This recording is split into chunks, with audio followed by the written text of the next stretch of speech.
এই মাই মশলা তো baking ready করে রাখছো কেন? হ্যাঁ, দনা পাইছেরা তো আল্লাহর নাম লই গরু জব করে এলিছে। কদ্দুর পরে গুস্ত দিছে, এই সময় রান্ধিও মারলে খাবো।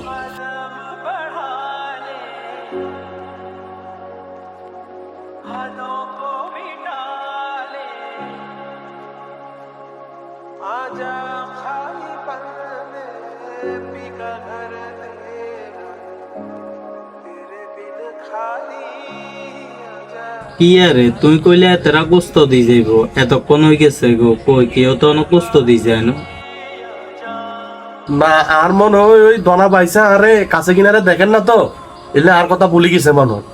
এক কাম করি আইস যাই, কাছে কিনারে দেখলে আর কথা মনে হচ্ছে। তুই থাকো।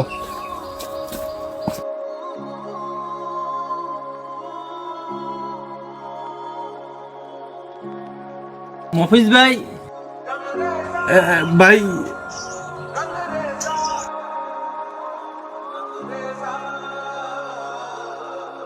ঈদ মোবারক ভাই। কি আরে ভাই ঘরে যাইবেন লাই কইতেন না? ভাই আইয়েন ভাই, বিতে আইয়েন।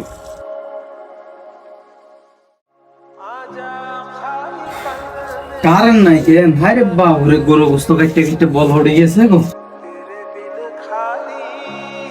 আরে ভাই গেছিলাম গরুর কামিয়েন সারি এক জায়গা, ইয়ান দিয়ে আইতে আইতে খিদেও লাগে গেছে গো। কই আমরা ভাবি কই গোস্ত টোস্ত রান্ধে ন, গোস্ত আর রুটি দুটি আনেন না, কদুর খাইতে হইব তো ভাই।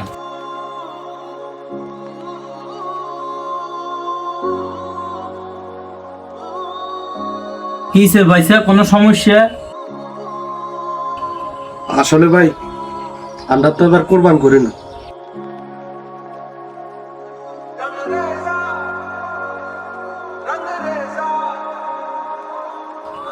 ভাই আর ভুল হয়ে গেছে, আপনি কোরবান দেন ন, প্রতিবেশী হিসাবে এটা আর খবর রাখা দরকার আছিল। আই অনে যাইয়ের ভাই, আপনি একটু অপেক্ষা করেন, আপনার গোস্ত আনতাম যাইয়ের আই।